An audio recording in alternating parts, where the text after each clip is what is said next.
Hello दोस्तों, नमस्कार। और आज हम सीखेंगे मासा यानी महत्तम समापवर्तक ज्ञात करने की विधियाँ, जो कि मैं आपको 3 विधियाँ बताऊंगा। पहली है गुणनखंड विधि, इसको अंग्रेजी में फैक्टर मेथड कहते हैं। फैक्टर मेथड क्या होता है, देखिए मैं आपको बताता हूँ। ये देखिए फैक्टर मेथड बोले तो गुणनखंड विधि। इस विधि में सर्वप्रथम दी हुई संख्याओं को बारी बारी से अभाज्य गुणनखंड करते हैं। अब आप बोल रहे होंगे अभाज्य गुणनखंड क्या होता है। देखिए गुणनखंड तो होता है तोड़ना, ठीक है, फैक्टर करना। पर मैं आपको अभाज्य बताता हूँ। अभाज्य होता है, अभाज्य वैसी संख्या जो एक तो एक से और एक स्वयं से विभाज्य हो, बस। उसके सिर्फ 2 ही गुणनखंड होते हैं, एक तो एक से और एक स्वयं से ही विभाज्य हो, वो होती है अभाज्य संख्याएं। तो उसी तरीके से हमें विभाजित करनी है। तत्पश्चात जो गुणनखंड निकलेंगे अभाज्य गुणनखंड, उनका सर्वनिष्ठ गुणनखंड हो, यानी कि कॉमन, जो सभी में कॉमन होगा, उनका आपस में गुणा करते हैं। इस प्रकार जो गुणनफल प्राप्त होगा वही मासा होगा। जैसे कि मैं बताता हूँ, जैसे मान लीजिए, जैसे 24, 32, 40 का हमें मासा ज्ञात करना है। मासा ज्ञात करना है, ठीक है। देखिए 24, 32, 40 का हमें मासा ज्ञात करना है। तो क्या करेंगे, सबसे पहले हम देखिए इस 24 और 32 और 40, इनके हम पहले करेंगे अभाज्य गुणनखंड। अभाज्य गुणनखंड कैसे, जो एक तो एक से और एक स्वयं से ही कटे, वो होते हैं अभाज्य गुणनखंड। जैसे कि इस 24 के करेंगे 2, ये 1 से विभाजित हो जाएगी, और 2 से विभाजित होगी, और किसी से तो विभाज्य नहीं होगी। और देखिए 2 दूनी 4, 4 दूनी 8, 8 हो गया इसके गुणनखंड, और 8 दिया 24, ठीक। इस तरीके से मैंने इसके अभाज्य गुणनखंड कर दिए। अब देखिए इसके भी करेंगे 2 दूनी 4, ऐसा करें हम कॉमा की जगह गुणा ही कर लेते हैं। 2 दूनी 4, 4 दूनी 8, 2 दूनी 4 और 4 दूनी 8, 8 हो गया, 8 चौका 32। ये देखिए अभाज्य गुणनखंड हो गए, ठीक। और देखिए मैं आपको बताऊं, ये 4 जो है ना, ये अभाज्य नहीं है, ये क्या है, एक भाज्य संख्या है। क्यों भाज्य है, जो एक तो एक से भी विभाजित होगी, 2 से भी हो जाएगी और 4 से भी विभाजित हो जाएगी, इसीलिए ये भाज्य संख्या है। हम इस संख्या को नहीं लेंगे इसमें। तो क्या करेंगे, इस 4 को हम 2 × 2 लिख सकते हैं। अब तो हो गई ना अभाज्य संख्या। इस तरीके से मैंने इसीलिए आपके लिए 4 लिखा था जी। और देखिए हम इस 40 के फैक्टर करेंगे। 2 दूनी 4, 4 दूनी 8 और 8 पंच 40, ठीक। अब देखिए इनमें उसने क्या कहा था, तत्पश्चात सर्वनिष्ठ गुणनखंड यानी कॉमन फैक्टर। अब इन तीनों के जो हमने फैक्टर करे हैं, इनमें कॉमन देखिए क्या क्या है। एक तो ये वाली 2 आ रही है, ठीक, देखिए दोनों में 2 आ गया, और एक ये वाली 2, ठीक, और एक ये वाली 2। और बताइए और कुछ मिल रहा है क्या, नहीं मिल रहा है। तो कितना मिल रहा है, देखिए मैं आगे लिख दे रहा हूँ, 2 × 2 × 2, ठीक। 1 2 3, 3 2 2 के 3 ही तो मिल रहे हैं तीनों में। तो इनका जो आएगा मासा क्या आएगा, 2 दूनी 4 और 4 दूनी 8, इनका मासा आएगा 8। इसी को हम मासा कहेंगे किसका, 24, 32, 40 का। इसी को हम कहते हैं गुणनखंड विधि, फैक्टर मेथड, ठीक। अब मैं आपको दूसरी विधि बताता हूँ। देखिए भाग विधि की पहली विधि, डिवीजन मेथड फर्स्ट सीखेंगे हम। फिर मैं आपको बताऊंगा भाग विधि की दूसरी विधि। भाग विधि से हम 2 तरीके से कर सकते हैं, पहली और दूसरी। मैं आपको दोनों ही बताता हूँ। ये देखिए भाग विधि का पहला मेथड। इस विधि में दी हुई संख्याओं को क्रमशः एक पंक्ति में लिखकर, मतलब इस तरीके से हमें एक पंक्ति में लिखना है, लिखकर बारी बारी से उन संख्याओं में भाग देते हैं। मतलब अब इन तीनों संख्याओं में मैंने तीनों संख्या ऊपर वाली ही लिख ली हैं। देखिए हमने अभी 24, 32, 40 का मासा निकाला था। अब देखिए भाग विधि से मैं आपको निकाल कर बताऊंगा 24, 32, 40 का मासा। तो बारी बारी से लिखकर उन संख्याओं में भाग देते हैं जिनसे दी हुई सभी संख्या एक साथ विभाजित हो जाएं। ये जो संख्या दे रखी है, हम उस संख्या से भाग देंगे जो कि ये तीनों संख्या एक साथ विभाजित हो जाएं, ठीक। और ठीक है, विभाजित हो इन भाजकों को बाएं तरफ लिखते हैं। बाएं तरफ मतलब इधर की साइड में लिखेंगे, बाएं तरफ लिखते हैं। अंत में भाजकों का जो भाजक निकल के आएंगे उनको आपस में गुणा करते हैं, इससे जो गुणनफल प्राप्त होगा वही मासा होगा। जैसे कि पहले क्या करेंगे, अब इस वाली संख्या में क्या करेंगे, हम भाग देंगे। किससे भाग जाएगा बताइए, इन तीनों में 2 से चला जाएगा, 1 से तो सभी में चला जाता है, पर देखिए 2 से चला जाएगा। 2 से जब इसमें भाग देंगे तो कितनी बार जाएगा, 12 बार जाएगा। ठीक, इसमें 16 बार जाएगा और इसमें देंगे तो 20 बार जाएगा। अब फिर हम इन तीनों संख्याओं में भाग देंगे, किससे जाएगा, 2 से फिर से चला जाएगा, 6 बार जाएगा, 2 से 12 होता है, ये 8 बार जाएगा और ये 10 बार जाएगा। अब आप देखिए फिर से 2 से चला जाएगा, 3 बार जाएगा, देखिए सॉरी लाइन खींचिए, 3 बार जाएगा, 4 बार जाएगा और ये 5 बार जाएगा। ठीक है, अब देखिए अब इन तीनों में इन संख्याओं से भाग चला गया, पर अब 2 से देंगे तो इसमें चला जाएगा, पर तीनों में जाएगा क्या, नहीं जाएगा। अगर 3 से देंगे तो भी तीनों में नहीं जाएगा, अगर 5 से देंगे तो भी तीनों में नहीं जाएगा। तो इसीलिए जो सभी में तीनों में चला जाए भाग, वहाँ तक हम भाग देते हैं। फिर उसके बाद इनका आपस में क्या कर लेते हैं, गुणा कर लेते हैं। तो करिए 2 × 2 × 2 क्या आएगा, 8।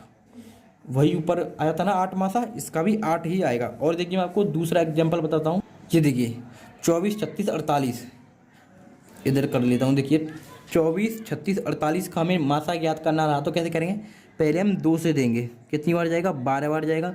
ये 18 बार जाएगा। भाग देते हैं हम इसका, भाग कैसे देते हैं, 2 × 2 1 बार गया, एक हासिल बचेगा, इधर करें 2 8 16, मतलब भाग देते हैं कितनी बार जाएगा। 2 का भाग जब 36 में देंगे 18 बार जाएगा और 2 का 48 में देंगे तो 24 बार जाएगा। ये तो आपने पिछली क्लासों में पढ़ के ही आए हुए हैं ना हम तो देखिए फिर इसमें भाग देंगे तो 6 बार जाएगा और इसमें 9 बार जाएगा और इसमें 12 बार जाएगा। मैं जल्दी जल्दी कर दे रहा हूँ मैं। अब देखिए इसमें किससे जाएगा, 2 से जाएगा क्या, 2 से इसमें चला जाएगा, इसमें चला जाएगा, बट इसमें नहीं जाएगा, तो हम 2 से देंगे ही नहीं। हमें ऐसा भाग देना है जो तीनों में चला जाए। तो 3 से दे दीजिए ना, 3 से कैसे जाएगा, 3 से इसमें भी चला गया 2 बार, 3 से इसमें भी चला गया 3 बार और 3 से इसमें भी चला गया।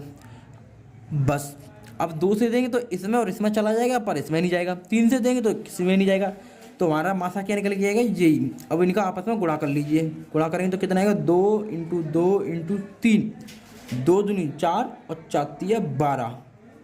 इनका जो मासा आया है वो है 12 इनका मासा आया है। किसका, 24, 36, 48 का। ये होती है भाग विधि की पहली मेथड, पहली विधि। अब मैं आपको भाग विधि की दूसरी बताता हूँ। देखिए इसको हम भाग विधि की प्रथम विधि कह सकते हैं। इसको देखो प्रथम विधि, क्या कहेंगे, प्रथम विधि। ठीक, अब मैं आपको भाग विधि की द्वितीय विधि बताता हूँ। देखिए अब सीखेंगे भाग की द्वितीय विधि, डिवीजन मेथड सेकंड। ठीक, मैं बताता हूँ भाग की द्वितीय विधि क्या होती है। ये देखिए भाग विधि की द्वितीय विधि, इस विधि का प्रयोग तब करना चाहिए जब उपयुक्त दोनों विधियों का प्रयोग आसानी से ना हो सके। जो मैंने आपको ये दोनों विधियां बताई हैं जो पहले, जब उनका प्रयोग ना हो सके आसानी से, तब हम इस विधि का प्रयोग करेंगे। ठीक, यदि दोनों संख्याओं का मासा ज्ञात करना हो तो छोटी संख्या से बड़ी संख्या में भाग देते हैं। देखिए मैं आपको साथ ही साथ बताता चलूँगा। जैसे ये दो संख्या दे रखी हैं 923 तथा 949 का मासा ज्ञात करना है। तो देखिए छोटी संख्या से हम बड़ी संख्या में भाग देते हैं। ठीक, जब शेषफल आएगा, जो शेषफल आएगा उस शेषफल से हम उस भाजक में भाग देते हैं। फिर मतलब पहले हम इसमें भाग देंगे, जो एक बार जाएगा, घटाएंगे 26 शेष आएगा, फिर 26 का भाग फिर इस वाले भाजक में देंगे 923 में, फिर इसी तरीके से 35 बार जाएगा, करते करते 13 शेषफल आएगा, फिर 13 का भाग हम 26 में फिर देंगे इस वाले 26 में। ठीक, हम यह क्रिया तब तक करते रहते हैं जब तक शेष 0 ना आ जाए। जब शेष 0 आ जाता है तो इसका जो लासा होगा वो क्या, वो सॉरी मासा होगा, वो 13 होगा, यानी आखिरी भाजक होता है लास्ट वाला। इसका जो मासा है वो क्या है, HCF जो है वो क्या है, 13 इस वाले का। और देखिए मैं आपको परिभाषा साथ साथ पढ़ते चलूँगा। देखिए छोटी संख्या से बड़ी संख्या में भाग देते हैं। इस भाग में जो शेष प्राप्त होता है ना, उससे भाजक में भाग देते हैं। मैंने अभी आपको बताया भाजक क्या होता है, ये वाला भाजक होता है जो शेषफल आया था 26, और 26 का हमने भाग दिया देखिए 923 में, ठीक। भाजक से भाग देते हैं, इसमें जो शेष प्राप्त होता है उसे दूसरे भाजक में भाग देते हैं। ऐसे ही जैसे अब इसमें भाग देंगे, जो हमें शेष प्राप्त होगा अब इसे दूसरे भाजक में भाग देंगे, ठीक। भाग देते हैं, इसमें जो शेषफल प्राप्त होगा, ठीक, उसमें दूसरे भाजक से भाग देते हैं। यह क्रिया तब तक करते हैं, यह क्रिया तब तक करते हैं जब तक शेष शून्य प्राप्त हो जाए। इस प्रकार अंतिम भाजक ही अभिष्ट मासा होता है। जो आखिरी होता है ना, जो जीरो शेषफल आएगा और ये आखिरी भाजक होता है, वो होता है मासा, ठीक। यदि 3 संख्याओं का मासा ज्ञात करना हो तो, ये तो 2 संख्याओं का था, यदि हमारे को 3 संख्याओं का मासा ज्ञात करना हो तो क्या करेंगे पता है, हम किन्हीं 2 का उपयुक्त विधि से मासा ज्ञात करके, मतलब पहले हम 2 संख्याओं का मासा ज्ञात करके इस मासा और तीसरी संख्या को इसी विधि से मासा ज्ञात करते हैं। जैसे कि देखिए मैंने 3 अंकों का भी मासा ज्ञात कर रखा है, 168, 189, 231 का मासा ज्ञात करना है। तो पहले क्या करेंगे, हम जो सबसे बड़ी संख्या होगी ना उसको हम लास्ट में निकालेंगे मासा। पहले हम दो छोटी और उससे बड़ी संख्याओं का मासा निकाला हमने। 168 का भाग 189 में दिया, 1 बार जाएगा, घटाएंगे शेषफल 21 आएगा, फिर 21 का भाग इस वाले में देंगे 168 में, 8 बार जाएगा, 0 शेषफल।